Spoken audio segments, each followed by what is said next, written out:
Hello, Steve Arts 89. Well, a couple of things have happened in the whole war between physical media and streaming. Um, First off, there is a new law somewhere in California or thereabouts.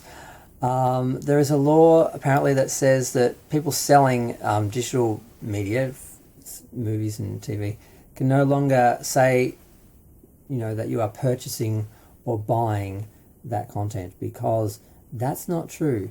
When you buy a DVD, you're buying the disc, which gives you, you know, access to that content forever, or as long as the disc physically lasts. Um, but you're not actually buying the content itself. You don't own the content. You're not licensing the content. You're just buying the disc, which gives you a physical copy that you can watch, forever. So a lot of people were misled to thinking that when they bought a digital download or a digital copy of a film, that they would have that forever, have access to that forever, and you don't, because as soon as the license ends or the company decides that they don't have room on the servers for that content anymore and they want to remove it, you no longer have access to it. And it doesn't matter if you paid for it.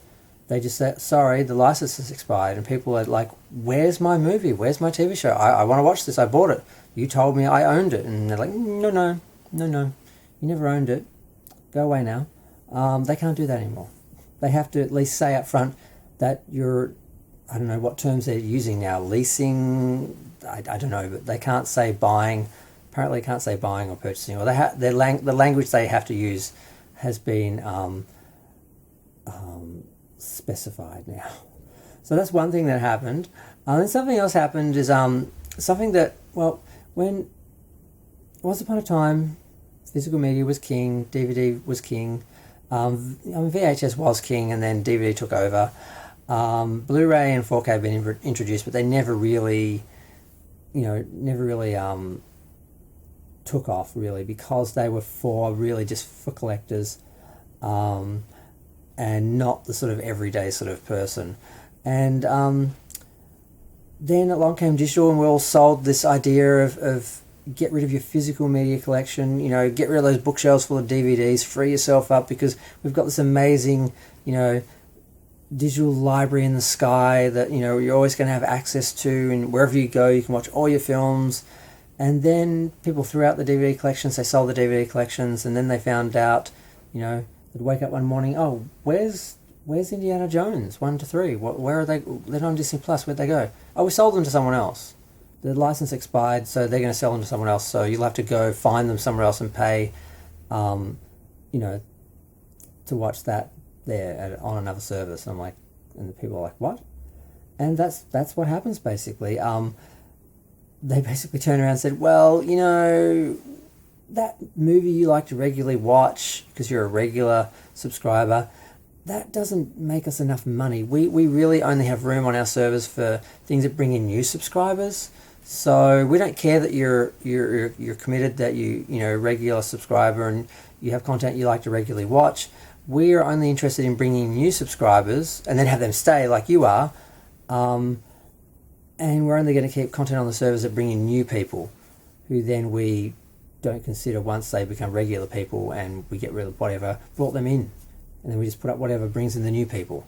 So that's the reality that a lot of people who sold out physical media for the digital forms have discovered.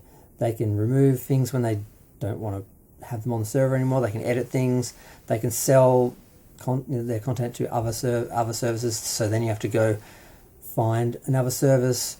No one knows where Indiana Jones is going, but you're going to have to pay for Disney because one of them is still on Disney. I think it's the fifth one, and the other four are going to be on. I mean, I don't understand why Disney didn't just, or was it Paramount Plus? I don't know who had it. I don't know why they didn't just negotiate to keep it. The license was up. You just sign another one, but maybe they wanted to send it somewhere else, so they didn't offer them the chance to keep it on their service. But that's the problem. That's what happens now. And apparently there's a problem now with PlayStation as well. The store was down and people couldn't access the games that they bought online. So if you had a physical disc, you could keep playing PlayStation offline, apparently.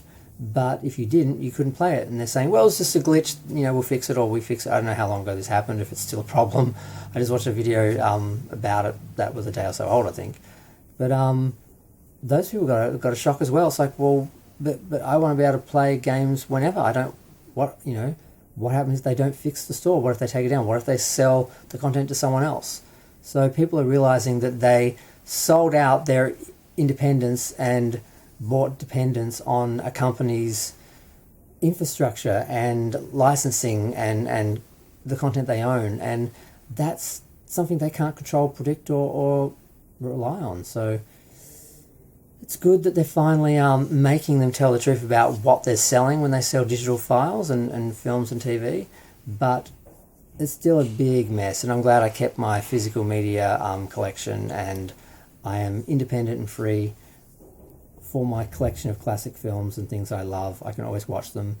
So yeah.